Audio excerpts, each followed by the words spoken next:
लोकसभा चुनाव से पहले केंद्र की भाजपा सरकार ने एक और बड़ा फैसला किया है। सरकार ने पेट्रोल और डीजल की कीमतों में 2 रुपए प्रति लीटर की कमी करने का फैसला किया है। नई दरें कल सुबह यानी 15 मार्च सुबह 6 बजे से लागू होंगी। राष्ट्रीय राजधानी में पेट्रोल की कीमत अब 94.72 रुपए प्रति लीटर होगी, जो फिलहाल 96.72 रुपए प्रति लीटर है। ऐसी ही डीजल 87.62 रुपए प्रति मिलेगा, जो अभी 89.62 रुपए प्रति लीटर है। केंद्रीय मंत्री हरदीप सिंह पुरी ने ट्वीट कर कहा कि पेट्रोल और डीजल के दाम 2 रुपए कम करके प्रधानमंत्री नरेंद्र मोदी ने एक बार फिर साबित कर दिया कि करोड़ों भारतीयों ने अपने परिवार का हित और सुविधा सदैव उनका लक्ष्य है। केंद्रीय मंत्री ने महाकवि रामधारी सिंह दिनकर की कविता के जरिए पीएम मोदी की सराहना की।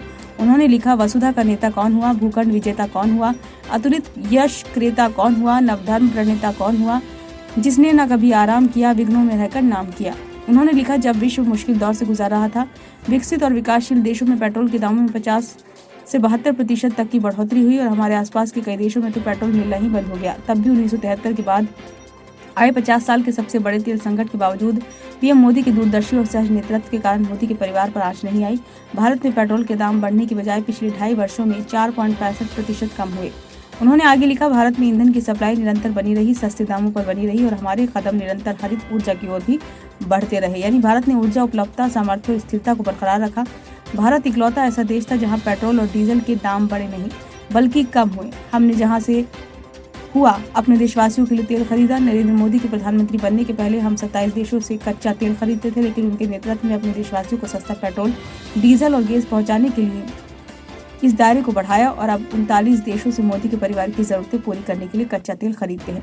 उन्होंने बताया कि तब का तब था, लेकिन आज भी कई देशों की तुलना में भारत में पेट्रोल के दाम देखिए। 14 मार्च 2024 को रुपए का आधार पर भारत में पेट्रोल का औसतन 94 प्रति लीटर है, लेकिन इटली में 168.1 यानी कि 79% अधिक, फ्रांस में 166.87 यानी 78% अधिक, जर्मनी में 159.57 यानी कि 70% अधिक और स्पेन में 145.13 यानी 54% अधिक। और ऐसे ही डीजल के दामों की तुलना कीजिए तो यदि भारत की औसत 87 प्रति लीटर है तो इटली में 163.21 यानी 88% अधिक, फ्रांस में 161.57 यानी कि 86% अधिक, जर्मनी में 155.68 यानी कि 79% अधिक और स्पेन में 138.7 यानी 59% अधिक।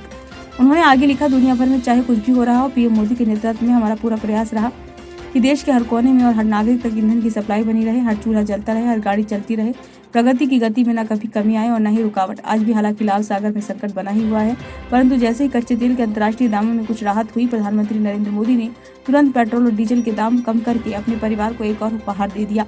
उन्होंने बताया कि प्रधानमंत्री मोदी ने 2 अवसरों पर नवंबर 2021 और मई 2022 में पेट्रोल और डीजल पर सेंट्रल एक्साइज कम किया और ये सुनिश्चित किया कि भाजपा शासित राज्य वैट की दर कम करके ये राहत सीधा मोदी के परिवार को पहुंचाए।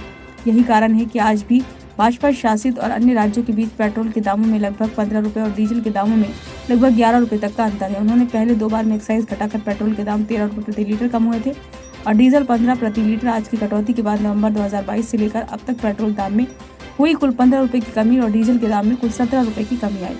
उन्होंने लिखा, जब हमने अपनी उज्ज्वला परिवार की बहनों के लिए सिलेंडर के दाम घटाकर 503 रुपए किया, तब भी कुछ पार्टियों ने इस कदम की निंदा की, लेकिन फिर भी अपने शासित राज्यों के वैट कम नहीं किया। बात बात पर पीएम मोदी की और विदेश जाकर भारत की निंदा करने वाले और गरीबों के हित का झूठा दिखावा करने वाले जो अभी पेट्रोल 15 रुपए महंगा बेच रहे हैं, उन्हें अपना सिर शर्म से झुका लेना चाहिए। ब्यूरो रिपोर्ट, नई दिल्ली।